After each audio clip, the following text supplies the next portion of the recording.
Hey, it's James Nicholson and welcome to my YouTube channel. I thought I'd do a video outside for a change because the weather is absolutely beautiful here in the UK at the moment. Now in this video, I want to talk about how you can get your first free properties with just around a £25,000 to £30,000 deposit. And we're going to talk about strategy, how you can find the properties and what you should be doing to make sure that this works really, really well for you. So we're going to talk about a strategy that works very well for this called the buy, refurbish, refinance, rent strategy.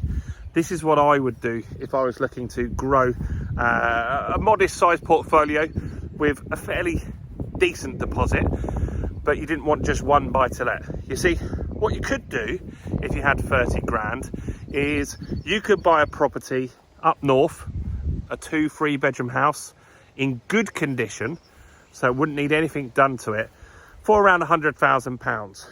That would rent out for around 625 now. Maybe if you were unlucky 595, but 625 if you were really lucky 650. So you get a pretty decent return on your money. You'd make gross before all taxes, well, close to £7,000 in rental income per year, which is pretty good. The problem with that is if you want to get your second property, now you're going to have to start saving up. And this is how I believe property investors invested when I started. So I started in 1999. I bought my first property in Dorking and I was interested in getting more properties. I went and worked in recruitment and some people there were making good money, more than me for sure, and they wanted to do buy-to-lets. And how they did it was they saved from their income, they got a second deposit, and then they would have that as their buy-to-let property. They also did that a third time. Now, that's a really, really slow way to do it, and not everyone's fortunate enough to have a high-paying job. I wasn't. I had an okay paying job, but not as high as the managers and stuff that were doing this that I was listening to. So I had this belief for ages that that's what you needed to do, was you needed to work hard, save that extra deposit, but that would take years to do that. So there had to be a different way.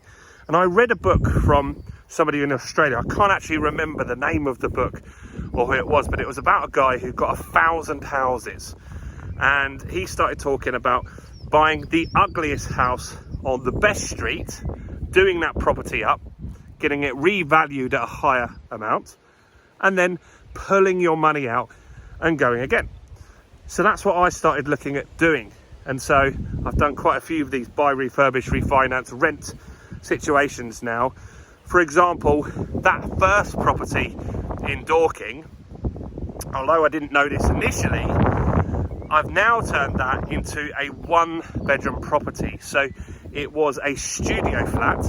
We added a stud wall, did a little bit of renovation work, came to around £8,000. I think it was very, very cheap, not much work needed at all. And it added £50,000 in value to the property.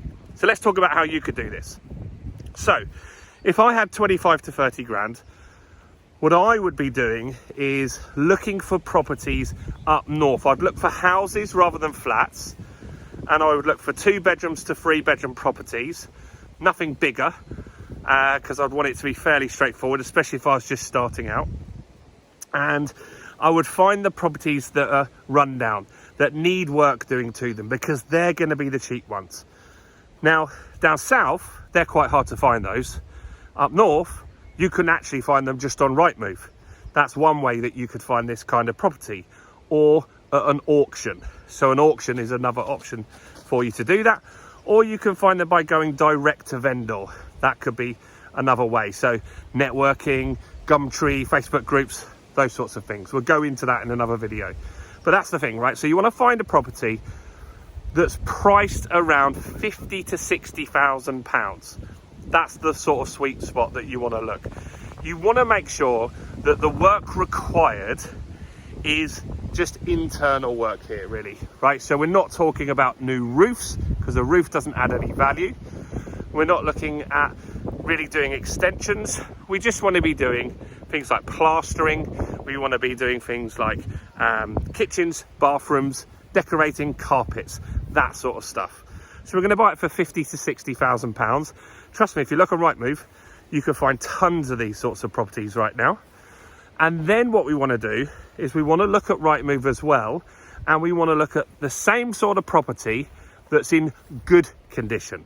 So how much is it worth when it's in good condition?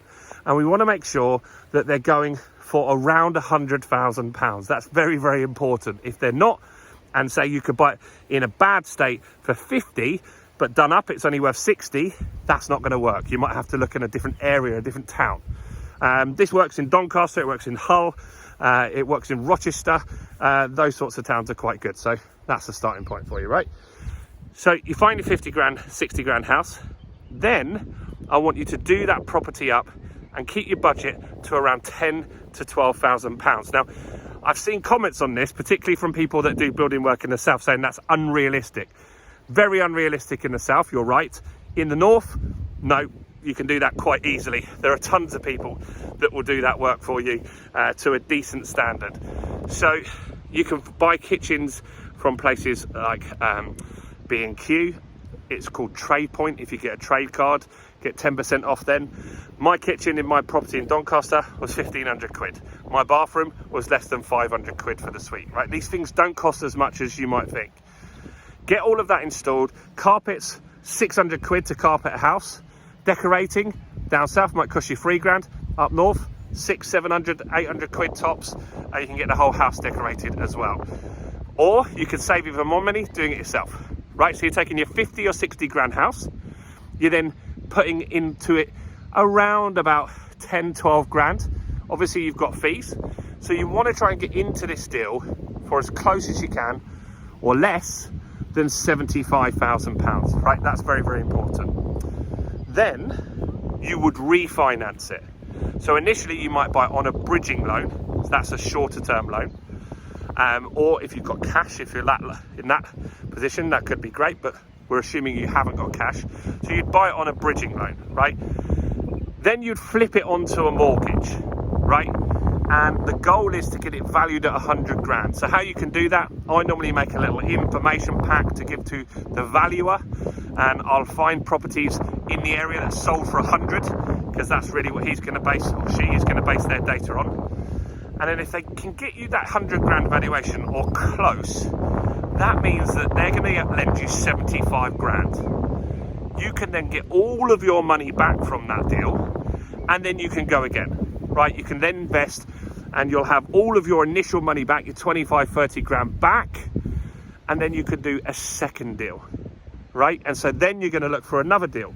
That deal in that instance might be a 50 grand or a 60 grand house. You never know. In the north, you often find these deals on the same street. Once you started some building work, you'll see a lot of people on that same street that have similar deals that you can reach out to them, just knocking on the door. Well, they're always very interested. What are you doing here? So they'll come and talk to you. You can say, look, this is what I do, and show them around, right?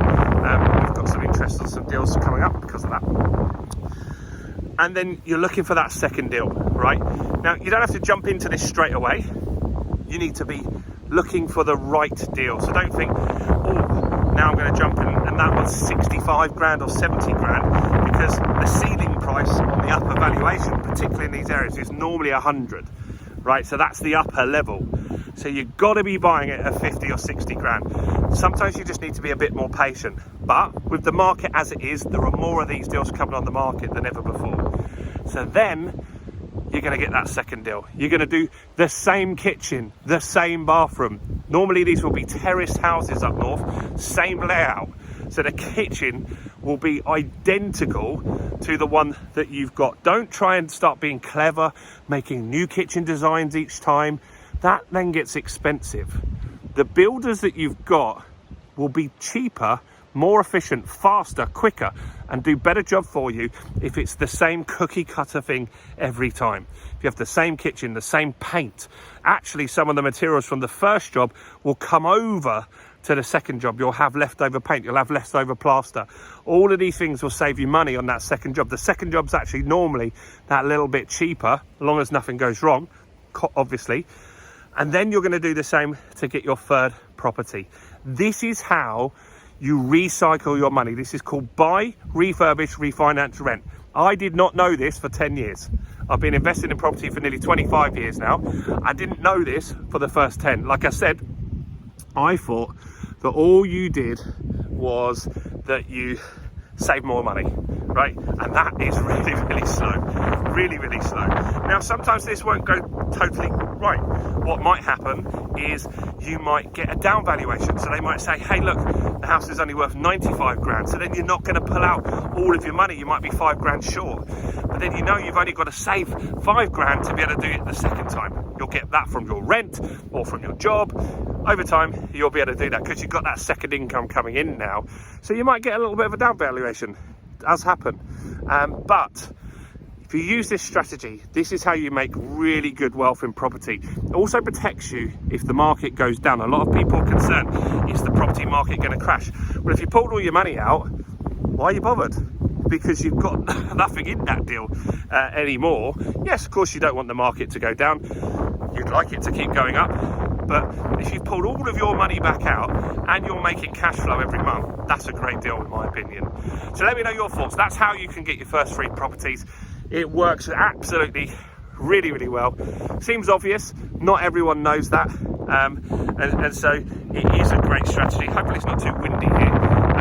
But yeah, let me know what you think in the comments. Do like the video, smash subscribe, hit the bell notification. Check out all the other content on my channel, including this video right here.